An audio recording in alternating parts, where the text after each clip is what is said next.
딱 1년 전입니다. 정부의 의대 정원 2,000명 확대 발표로 시작된 의정 갈등. 오늘도 여전히 진행 중에 있습니다. 그리고 그 피해는 고스란히 환자들이 떠안고 있습니다. 당장 지방의 주요 대학병원 응급실은 셧다운 직전이고요. 신학기를 코앞에 둔 의대에서는 학생들을 가르칠 인력, 시설 모두 부족하다는 결과가 나와 있습니다. 의료 시스템과 교육 체계가 한꺼번에 무너지는 상황. 일찍부터 이런 상황을 예상하고 우려의 목소리를 내오시던 분입니다. 충북대 의대 최희복 비대위원장님과 이런 상황들을 두루두루 짚어보겠습니다. 위원장님 안녕하십니까? 안녕하십니까? 네, 요즘 고생 많으시죠? 예. 그렇습니다. 네, 우리 위원장님 전에 삭발도 하고 그러셨죠? 네, 맞습니다. 9월 9 네, 일날 했습니다. 그때 삭발하실 때 절박한 심정으로 하셨을 텐데 그 이후에 상황은 점점 더 지금 나빠지고 있는 거죠? 네, 학생들이 일단 캠퍼스에 돌아와야 되는데 네. 거기에 대한 전망이 보이지 않는다는 게 답답합니다. 음. 응급실 상황도 지금 계속 나빠지고 있고. 네. 그 제가 전국적인 상황은 알 수가 없지만은 저희 네. 병원 응급실 상황을 말씀드리면은 네. 그 응급실 당직 교수들이 원래 21명이 근무하던 그 의사 인력이 네. 6명이서 24시간 교대로 근무하고 있어서 네. 피로도가 극도에 달하고 있습니다. 네. 그래서 응급실 진료가 되더라도 일단 지방 의료 필수 의료 교수들이 지금 이탈하고 있기 때문에 네. 그 배후 진료가 안 돼서 예. 응급실 진료 이후에 수술이라든가 중환자실이라든가 필수 의료 쪽에 연결이 잘 안 되고 있습니다. 네. 그게 더 문제라고 생각합니다. 네. 국회 김의원 의원실에서 나온 자료를 보니까요, 위원장님. 네. 작년 2월에서 7월 그 사이에만 초과 사망자가 3,136명이 더 나왔던데 이게 그러면 그런 상황에 대한 여파로 이해를 하면 맞죠? 저희들은 이제 일단 여력이 부족하기 때문에 네. 일단 응급실에 오는 환자라면은 당연히 살려야 되겠지만은 네. 119라든가 노인병원, 요양병원에 입원해 계신 환자들로부터 전원 의뢰가 왔을 때 네. 그에 대한 대처를 예전만큼 못 하고 있습니다. 예. 그 노인병원, 요양병원에서도 아예 전원을 안 하고 그냥 거기에서 자체적으로 해결하는 경우도 있고요. 네. 그런 게 우리가 회피 사망률, 그러니까 살릴 수 있는 환자를 살리지 못하는 그런 사망률에 기여했다고 봅니다. 네. 의료 공백이 수도권보다는 지금 지방이 훨씬 더 심각하죠. 네, 맞습니다. 저희는 지방에서는 이제 서울 쪽으로는 많이 가서 서울에서는 자체적으로 해결을 하고 있지만은 네. 저희 입장에서는 이제 이 필수 의료의 인력들이 조금씩 빠져나가서 예전 같으면 조화롭게 완전체 구조가 지금 무너지고 있다. 이렇게 말씀드릴 수 있겠습니다. 예. 서울대 의대 그 방재성 전 비대위원장이 이런 말씀을 하신 게 기억이 나는데요. 응급실이 무너지고 그다음은 중환자실 또 그다음은 정규 수술까지 무너질 거다 이렇게 했는데 위원장님 지금 어느 정도 이 표현에 의하면 어느 정도 수준에 지금 우리가 와 있는 겁니까? 저는 이미 정규 수술까지 다 무너졌다고 봅니다. 아 그래요? 예. 그래서 음. 응급실 이후 아까 말씀드렸던 이제 연계 진료, 네. 중환자, 수술할 마취과 의사가 부족이 되어서 예. 정규 수술도 현재는 일단 응급, 외상, 그다음에 암 환자 위주로만 해주고 있습니다. 네. 그렇게 되니까 마취과의 만성적인 질환들은 예. 현재는 계속 뒤로 밀려서 예. 예를 들면은 이비인후과 같은 경우 만성 편도선염 절제 수술을 한다. 예. 그러면 1년을 기다려야 되는 시점이 됐습니다. 1 년이나? 네. 보도를 보니까 수술 예약이 몇 달씩 걸리고 예정됐던 것도 갑자기 뭐 취소되고 이런다던데 다 그런 상황으로 봐야 되는 거죠? 네, 맞습니다. 음. 일단 암 환자 같은 경우 또 그다음에 응급 외상 환자 같은 경우는 우선적으로 하지만은 일단 선택해서 우리가 조금 시간을 여유를 둘 수 있는 환자들은 우선순위가 뒤로 밀리게 되겠습니다. 예. 사람 생명을 다루고 살리는 게 가장 중요하다고 보시는 의사 입장에서 환자들 보기 좀 괜히 미안하고 그러겠습니다.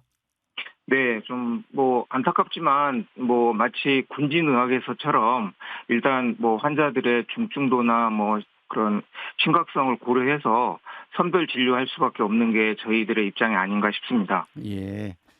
전공의들이 제가 아침 신문에 어디 보니까요. 17일 기준으로 전국 211개 수련병원에서 출근하는 전공의가 1,175 명인데 이거 전체의 한 9%도 채 안 되더만요. 네네, 맞습니다. 그럼 이분들 다 어디 가 계신 거예요? 대부분 뭐 생업 때문에 예. 그 저희 충북도 같은 경우는 이제 동업자 간의 의리라고 할까요? 그 도의사회에서 이제 주선을 해서 예. 개인 병원에서 파트타임으로 근무하고 있습니다. 개인 병원에서? 네네. 네, 음. 그거는 이제 조금 숙련된 상급 전공의 이야기고 예. 인턴이나 하급 연차는 할 예. 일이 없어서 예. 아르바이트 일을 하는 것으로 알고 있습니다. 아르바이트. 어제 제가 어떤 뉴스 보니까 뭐 해외로 미국 같은 데 가서 의사할 거라는 전망들이 많았는데 실제로 통계 보면 그렇지 않다고도 하대요. 그거는 아마도 예. 그 현재 전공이나 예. 또 혹은 이제 그 본과 3학년 정도의 임상 실습을 도는 사람들만 이제 외국 의사 시험 볼 자격이 있습니다. 예. 예, 그런 정도의 사람들은 이제 외국으로 뭐 이를테면 미국이나 필리핀 이런 쪽으로 옮기려고 노력을 한다고 들었습니다. 아 그렇군요. 전공의도 그렇습니다만 전문의들도 지방에 계시는 분들이 서울로 수도권으로 많이 빠져나간다면서요. 네, 그거 왜 그 그렇습니까? 일단 이런 상황에서 환자들의 서울 쏠림 현상은 여전한 것으로 보입니다. 네. 그래서 서울 대형 병원들은 전공의의 공백을 지방 의사를 영입하거나 PA 인력을 대체하여서 24년 상반기 적자를 이제 거의 만회하고 있다고 들었습니다. 지방 어. 병원들은 이제 인력이 빠져나가니까 예. 필수 의료 그 완전체 구조가 흐트러지고 저희들은 또 남아있는 의사들은 또 당직 부담이 더 가중되는 현실입니다. 그리고 그 피해는 또 환자들에게도 가고. 맞습니다. 아유 참 그 지방은 진짜 뭐 의사 없는 병원 이런 표현이 무색하지 않겠네요. 그죠? 뭐 저희들이 그래도 1년 동안 버티고 있기는 하지만은 네. 예전만큼 질 좋은 서비스를 하고 있다고 말씀드리기는 어렵겠습니다. 아이고 우리 또 비대위원장님도 고생 많이 하시겠네요. 그 공백 메꾸고 하니라 그죠? 네, 뭐 저도 나이가 60이 넘으니까 뭐 좀 배려를 해주긴 해주는데 네. 우리 젊은 교수님들은 뭐 한 달에 당직 3번씩 들어가고 있고요. 예. 또 중환자실 같은 경우는 이제 환자가 중환자는 또 오히려 더 이 대형 병원으로 몰리게 돼서 예. 중환자실은 꽉 차 있거든요. 그래서 네. 밤에 한숨도 못 잔다고 합니다. 아이고 참 다들 고생입니다. 그 환자들 마음 속이 좀 타들어갈 텐데 의대 교육 쪽을 좀 질문 드려볼게요. 자료를 보니까 충북대가 증원율이 제일 높은 대학 중에 하나더만요. 네, 맞습니다. 어. 저희가 그 49명 정원인데 이제 네. 200명으로 이제 증원이 됐고요. 일단 이게 너무 무리하다고 생각을 했는지 네. 본부에서 그 증갑은 150명인데 예. 그 50%만 올해는 우선 뽑았습니다. 그래서 49 더하기 75 해서 예. 이제 125명이 올해 뽑았고요. 예. 근데 이제 2024 학번들이 유급이 돼야 되니까 네. 2002년도에 저희가 가르쳐야 될 학생 수는 175명입니다. 아이고. 그러면 그냥 단도직입적으로 감당이 됩니까? 감당이 안 됩니다. 예, 뭐 일단 그 2025 학번들은 3개로 분반을 해서 수업을 할 계획을 갖고 있고요. 네. 2024 학번들은 이제 한 반으로 해서 총 4반이 분반으로 해서 이제 교양 과정을 이제 배우도록 하려고 하고 있고, 예. 또 이제 저희 의과대학에서 가르치는 그 예과생들도 이제 한 학기에 한 과목 정도는 의과대학 과목이 있는데 네. 그 과목은 통합 강의로 해서 한 강의실 그 중국대에서 가장 큰 강의실을 빌려준다고 해서 175명이 한 강의실에서 듣도록 그렇게 준비는 하고 있습니다. 그 휴학한 사람들이 신학기에 돌아올 가능성은 있습니까? 일단 예과 같은 경우는 그 휴학 연한이 네. 2학기라고 합니다. 두 번. 그래서 예. 일단 등록하지 않으면 제적이 되니까요. 네. 네, 예과는 돌아올 것 같고 예. 본과는 이제 4년 동안 6학기가 휴학 연한이라고 해서 예. 이 친구들은 바로 그 재휴학원을 신청할 예정이라고 들었습니다. 예. 의대 정원 관련해서요. 위원장님, 제가 아침 신문을 어디 보니까 내년 의대 정원 규모를 100% 대학 자율로 추진한다 이런 보도가 있던데 이런 게 위원장님 보시기에 하나의 해법이 될 수 있습니까? 뭐 저는 지금 학생들이 주장하는 바가 예. 8대 요구안 중에 첫 번째가 의대 정원 동결이거든요. 예. 예, 그래서 2025부터 동결했으면 좋겠지만은 예. 이미 이제 다 모집을 해버렸으니까 예. 2026부터 동결을 해야 된다고 봅니다. 우리 기성세대들이 나서서 예. 그 부분을 확인을 해줘야 예. 우리 학생들이 돌아올 수 있지 않을까 그렇게 생각하고 있습니다. 그러면 이제 정원한 거 다 원위치 시키자 이 말씀인 거죠? 네, 맞습니다. 음. 근데 위원장님 좀 뭐 고생 많이 하시는데 이 질문은 안 드릴 수가 없는데요. 근데 일반인들 입장에서 보면 의사 수 늘리는 게 좋겠다는 의견이 훨씬 높은데 그건 어떻게 풀어야 될까요? 그게 이제 추계가 뭐 여러 가지 논문들이 나와 있어서 이제 그런 말씀들을 하시는데 네. 이게 이제 조건을 어떻게 놓느냐에 따라서 많이 달라지는 것 같습니다. 예.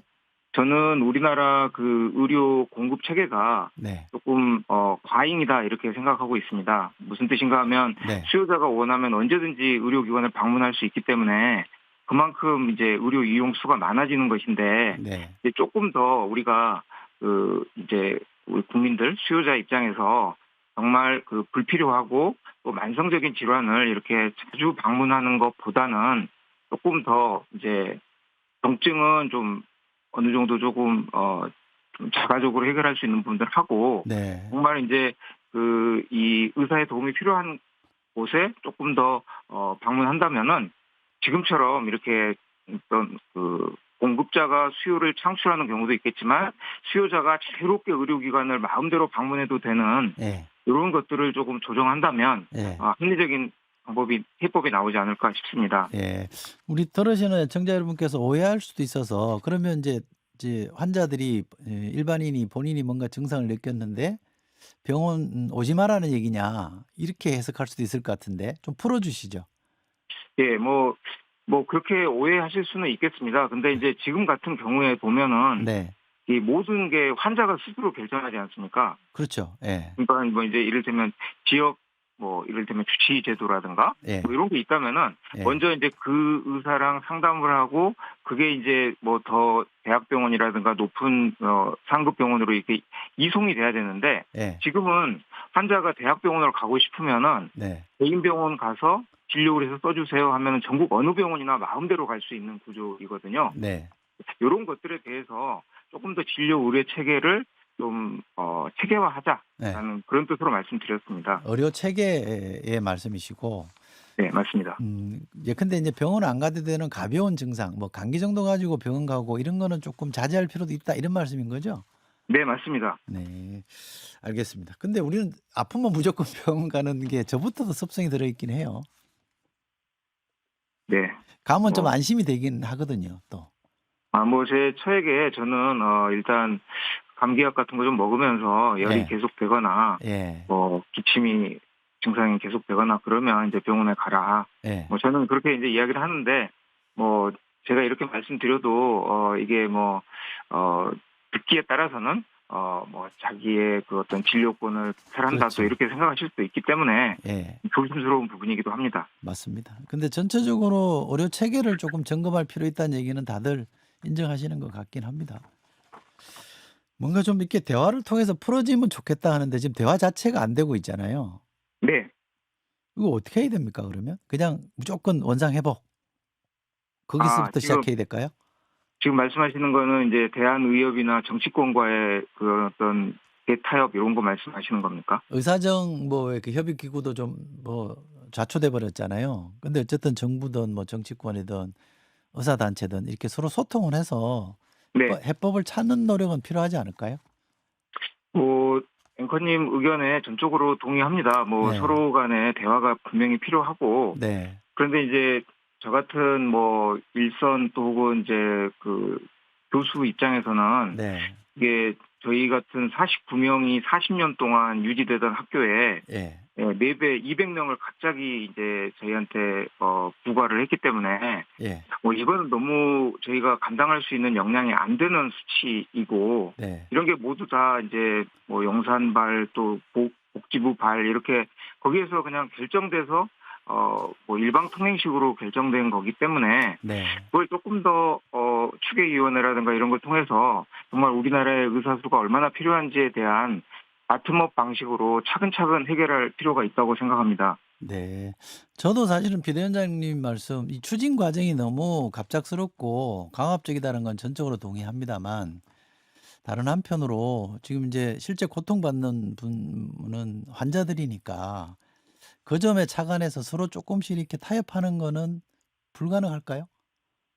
그러니까 윤 대통령님이 말씀하셨던 게 당시에 뭐 필수 의료, 지방 의료를 살리기 위해서 200명을 늘린다 이렇게 말씀을 하셨는데 네.